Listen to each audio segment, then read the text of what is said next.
Red టీవీలో మీ వ్యాపార ప్రకటనల కోసం ఈ నంబర్ని సంప్రదించండి. Hi viewers, welcome to our channel. ప్రస్తుతం మనతో పాటు సీనియర్ జర్నలిస్ట్ దామ బాలా సార్ వారితో మాట్లాడదాం. నమస్కారం సార్. సార్, అమెరికాలో ఒక ఇండియన్ అబ్బాయిని కాల్చి చంపేశారు సార్. అసలు ఎవరు అబ్బాయి, ఎందుకు చంపారు, ఎవరు చంపారు సార్? అక్కడ మిస్సౌరీలో సెయింట్ లూయిస్ అనే ప్లేస్లో ఒక అబ్బాయిని అమర్నాథ్ ఘోష్ అతని పేరు, 34 ఏళ్ళు, అతను కోల్కతా. అమెరికాలో వాషింగ్టన్ యూనివర్సిటీలో ఎంఎఫ్ఏ అంటే మాస్టర్స్ ఆఫ్ పెర్ఫార్మింగ్ ఆర్ట్స్ చేస్తున్నాడు. తను పిహెచ్డి చేయాలనే ఉద్దేశంతో అక్కడికి వెళ్ళాడని చెప్తున్నారు. అతను సాయంత్రం వాక్ చేస్తుంటే సడన్గా ఒక గుర్తు తెలియని ఆగంతుకుడు వచ్చి అతన్ని కాల్చేసి వెళ్ళిపోయాడని చెప్తున్నారు. సో అతని శవాన్ని కూడా ఎవరు చాలా సేపు క్లెయిమ్ చేయలేదు. అయితే తర్వాత హిమాకొప్ప, రవికొప్ప అనే ఇద్దరు అతన్ని ఐడెంటిఫై చేశారు. సో వాళ్ళిద్దరు క్లెయిమ్ చేశారు, ఇతను మాకు తెలుసు అని చెప్పారని చెప్తున్నారు. సో ఇతనికి ఇంకెవరికి కూడా అక్కడ రైవలరీ కూడా ఏం లేదు.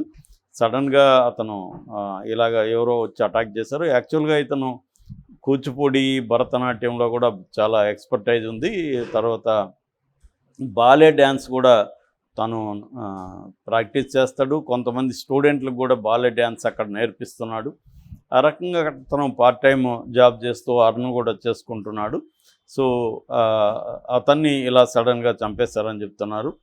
సో దీనికి సంబంధించి అక్కడ చికాగోలో ఉండే మన రాయబార కార్యాలయం, ఇండియన్ కాన్సులేట్ దీన్ని ఖండించింది. దీని మీద దిగ్భ్రాంతి వ్యక్తం చేసింది.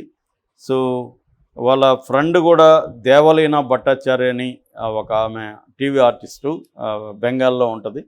ఆమె కూడా ట్వీట్ చేసింది. జైశంకర్కి, అంటే విదేశాంగ శాఖ మంత్రి జైశంకర్కి అప్పీల్ చేసింది. తను చాలా మంచి వ్యక్తి, ఎవరికి హాని చేయడు, నాకు చాలా మంచి మిత్రుడు, తనకి ఎవరు లేరు, వాళ్ళ నాన్న చిన్నప్పుడే చనిపోయాడు, అమ్మ కూడా 3 ఏళ్ళ క్రితమే చనిపోయింది, తను ఫ్రెండ్స్ తప్ప బంధువులు ఎవరు లేరు. సో తనని ఇప్పుడు అక్కడ నుంచి డెడ్ బాడీని ఇండియాకి తీసుకురావాలి, దానికి సంబంధించి మోడీ హెల్ప్ కావాలి, ఇంటర్ఫియర్ అవ్వాలి అనేది చెప్పారు. అట్లాగా తను ఎవరు చంపారు ఏంటి అనేది ఇప్పటివరకు అమెరికన్ పోలీసు డిపార్ట్మెంటు చెప్పట్లేదు. ఎందుకు చంపారు, ఎవరు చంపారు అనే డీటెయిల్స్ చెప్పాలి అని వాళ్ళు అడుగుతున్నారు. ఏదేమైనా గత నెలలో 5 మంది ఇలాగ చనిపోయారు. లాస్ట్ మంత్లో కూడా జార్జియాకు సంబంధించిన హర్యానా అతను జార్జియాలో వివేక్ షైని అతన్ని ఇలాగే చంపేశారు. తర్వాత సమీర్ కామత్ ఆర్య అతన్ని చంపారు. రాహుల్ ధావన్ అతను సూసైడ్ చేసుకున్నాడు. అక్కడ టీమ్ అనే ఒక ఆర్గనైజేషన్ ఉంది, ఈ ఎమిగ్రెంట్స్ వీళ్ళతో పనిచేసే ఆర్గనైజేషను. అందులో యాక్టివ్ మెంబర్గా ఉన్న మోహన్ నన్నపనేని ఆయన మాట్లాడారు. ఆయన ఏం చెప్తున్నారంటే ప్రతిరోజు ఒక ఇండియన్ చనిపోతున్నారు అమెరికాలో అని చెప్తున్నాడు. ఇది నేను ఏ రకంగా ఎగ్జాగరేట్ చేయట్లేదు. Everyday an Indian is being killed or committing suicide. వాళ్ళు ఆత్మహత్యలన్నా చేసుకుంటున్నారు, చనిపోతున్నారు, ఎక్కువగా స్టూడెంట్స్ చనిపోతున్నారు అనేది అతను చెప్పాడు. దీనికి ఒక కారణం ఏంటంటే H1B వీసా నాన్ ఇమిగ్రెంట్స్కి ఇస్తారనమాట. సో అది రాని వాళ్ళు ఏదో రకంగా అక్కడికి వెళ్ళిపోయి ఉంటారు. నేను లాస్ట్ వీడియోలో 2-3 చెప్పాను. దాదాపు చైనా తర్వాత ఇండియన్ ఇల్లీగల్ ఇమిగ్రెంట్స్ అమెరికాలో ఎక్కువ ఉన్నారు. ఆ మధ్య కూడా ఒక ఫ్లైట్ నికరాగువా వెళ్తున్న ఒక 300 మంది ఇల్లీగల్ ఇమిగ్రెంట్స్ని నికరాగువాకు తీసుకెళ్తున్న ఒక ఫ్లైట్ని ఫ్రాన్స్ గుర్తించి ఫ్రాన్స్లో ఒక చోట దాన్ని దింపేసి ఒక వారం పాటు వాళ్ళందరినీ విచారించి చేసింది. తర్వాత ఇండియన్ ఎంబసీ చొరవతో వాళ్ళని నికరాగువా చేర్చి అక్కడ నుంచి ఇండియాకి తీసుకొచ్చారు. వాళ్ళు ఏంటంటే లాటిన్ అమెరికన్ కంట్రీస్ ద్వారా, క్యూబా కానీ నికరాగువా కానీ ఇలాంటి లాటిన్ అమెరికన్ కంట్రీస్ ద్వారా వాళ్ళని అమెరికాలోకి తీసుకెళ్ళే కొన్ని మాఫియా గ్యాంగ్స్, కార్టెల్స్ అంటారు వాటిని, మెయిన్గా డ్రగ్ కార్టెల్స్ పనిచేస్తుంటాయి లాటిన్ అమెరికాలో.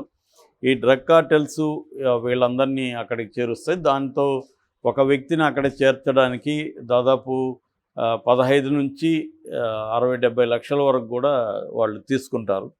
సో తీసుకొని వాళ్ళు అక్కడికి తీసుకెళ్తారు. అక్కడ జాబ్స్ ఇప్పించేవాళ్ళు ఉంటారు. అక్కడ ఉన్న అమెరికన్ బిజినెస్ సంస్థలు కావచ్చు, కొన్ని ప్రైవేట్ సంస్థలు వాళ్ళు ఏం చేస్తారంటే అక్కడ వీళ్ళు ఇల్లీగల్ ఇమిగ్రెంట్స్ని పనిలోకి పెట్టుకుంటే ఆ దేశ చట్టాలని గౌరవించాల్సిన అవసరం లేదు. అంటే వర్కింగ్ పీపుల్కి పర్ అవర్కి ఎంత అని పే చేయాల్సి ఉంటుంది, మినిమం వేజెస్ ఉంటాయి, అట్లాగే ఇన్సూరెన్స్ ఉంటుంది, ఇవన్నీ ఉంటాయి మామూలుగా అయితే వీళ్ళకి అవేమి ఇవ్వకుండా డబ్బులు ఇస్తే చాలు. మన కరెన్సీలో పోతే ఆ డాలర్లు చాలా ఎక్కువ వాల్యూ ఉంటుంది కాబట్టి వీళ్ళు బాగా సంపాదించుకుంటున్నట్టు వీళ్ళకి అనిపిస్తుంది. అక్కడ ఉన్న బిజినెస్ ఇన్స్టిట్యూట్స్ వాటికి పెద్ద బర్డన్గా ఉండదు. అందువల్ల దేశం నుంచి జరుగుతుంది, ఇండియా నుంచే ఇప్పుడు ఎక్కువ వెళ్తున్నారు. సో ఆ క్రమంలో చాలామంది చనిపోతున్నారు అనేది మోహన్ అన్నప్పుడు నేను చెప్పాడు. రెండవది, అమెరికాలో ఉండే వాళ్ళందరూ అమెరికన్ సిటిజన్స్ అందరూ రేసిస్టులు కాదు, జాతి దురహంకారులు కాదు. కానీ అందులో కొంతమంది ఈ మధ్యకాలంలో ఏమవుతుందంటే టెర్రరిజం పెరగడము, అమెరికాలో చాలాసార్లు బాంబు దాడులు జరగడము, ఆ 2001లో జరిగిన జంట బిల్డింగ్లు ఏవైతే ఉన్నాయో ట్విన్ టవర్స్ అంటారు కదా, అది ఒసామా బిన్ లాడెన్ ఆధ్వర్యంలో జరిగిన ప్రమాదం. దాంట్లో 3000 మంది పైన చనిపోయారు. సో అప్పటి నుంచి కూడా వాళ్ళకి ఏంటంటే ఇండియన్స్ కావచ్చు, ఏషియన్స్ కావచ్చు, వీళ్ళ పట్ల ఒక రకమైన భయం కావచ్చు, హేట్రెడ్ కావచ్చు, రకరకాల పద్ధతిలో వాళ్ళు మన ఇండియన్స్ను కూడా అలా డీల్ చేయడం కనిపిస్తుంది అన్నమాట. రెండవది, అక్కడ క్రైము మొత్తం పాపులేషన్లో ఎక్కువగా బ్లాక్స్, అమెరికన్ బ్లాక్స్ అంటారు వాళ్ళని, బ్లాక్ అమెరికన్స్ అంటారు. ఆ బ్లాక్ అమెరికన్స్ అక్కడ వాళ్ళు జైళ్ళల్లో కూడా 20% వాళ్ళే ఉంటారు ఖైదీలుగా, వాళ్ళు ఎక్కువ చేస్తున్నారు. అట్లే కాకుండా కేకేకే, క్రోక్లక్స్ క్లాన్ అంటారు. అంటే వాళ్ళు వైట్ సుప్రమసిస్ట్ అన్నమాట. అంటే ఆర్య సిద్ధాంతాన్ని, హిట్లర్ తీసుకొచ్చిన ఆర్య సిద్ధాంతం అంటే వైట్ స్కిన్ ఉన్న వాళ్ళు సుప్రీం అందరికంటే అని నమ్మేవాళ్ళు ఉంటారు. వాళ్ళు బ్లాక్స్ మీద దాడులు చేస్తారు, ఏషియన్స్ మీద చేస్తారు. వాళ్ళు చాలా గ్రూప్స్ హేట్రెడ్ని ప్రోత్సహిస్తుంటాయి. మూడవది ఏంటంటే వాళ్ళకి అమెరికన్ నేటివ్ సిటిజన్స్ ఎవరైనా ఉంటారో వాళ్ళ జాబ్స్, వాళ్ళ లైవ్లీహుడ్ ఈ ఏషియన్ కావచ్చు, ఇతర దేశాల నుంచి ఇమిగ్రెంట్స్ వెళ్ళడం వల్ల వాళ్ళ ఆపర్చునిటీస్ తగ్గిపోతుంటాయి. దానివల్ల కూడా వీళ్ళు మన కడుపు కొడుతున్నారన్న ఒక ఉక్రోషం కావచ్చు, కోపం కావచ్చు ఉంటుంది వాళ్ళకి. వాళ్ళు కూడా కొన్నిసార్లు చంపే ఇది ఉంటుంది. జనరల్గానే క్రైమ్ రేట్ ఇండియాతో పోలిస్తే అమెరికా చాలా ఎక్కువ ఉంటుంది. అందువల్ల అంటే ఇండియాలో ఫర్ ఎగ్జాంపుల్ మనకి 140 కోట్ల పాపులేషన్కి యావరేజ్లో 30 నుంచి 33 వేల హత్యలు జరుగుతుంటే అమెరికాలో 30 కోట్ల పాపులేషన్కే ఈక్వల్ హత్యలు అక్కడ జరుగుతుంటాయి. సో క్రైమ్ రేట్ జనరల్గా ఉంది. అట్లాగే నేను మొన్న కూడా చెప్పిన, ఇండియాలో మన 1,00,000 మందికి 2 మహిళలు రేపుకు గురవుతుంటే అక్కడ 27 మంది అవుతుంటారు అమెరికాలో. సో ఇలాగే ఏ క్రైటీరియా తీసుకున్నా అమెరికాలో క్రైమ్ రేట్ ఎక్కువ ఉంటుంది. సో దానికి ఇండియన్స్ అయినా, వాళ్ళు అక్కడ వాళ్ళైనా ఇండియన్స్ అయినా క్రైమ్కి గురవుతుంటారు కదా. ఇండియన్స్ మీద ఎక్స్ట్రాగా వివక్ష ఉండే అవకాశం ఉంది. అట్లానే అమెరికా వాళ్ళు అందరూ అట్లా వాళ్ళని మనం చెప్పకూడదు. అమెరికా సిటిజన్స్ చాలా బాగా చూసుకునే వాళ్ళు చాలామంది ఉన్నారు. వాళ్ళ అనుభవాలంతా మన వాళ్ళు చెప్తుంటారు ఎప్పటికప్పుడు. సో కాబట్టి అందులో అన్ని దేశాల్లో ఉన్నట్టే అమెరికాలో కూడా క్రైమ్ ఉంటుంది. విదేశీ వాళ్ళ మీద ఇల్లీగల్ ఇమిగ్రెంట్స్ మీద వాళ్ళు కూడా చాలా తీవ్ర వ్యతిరేకత ఉంటుంది.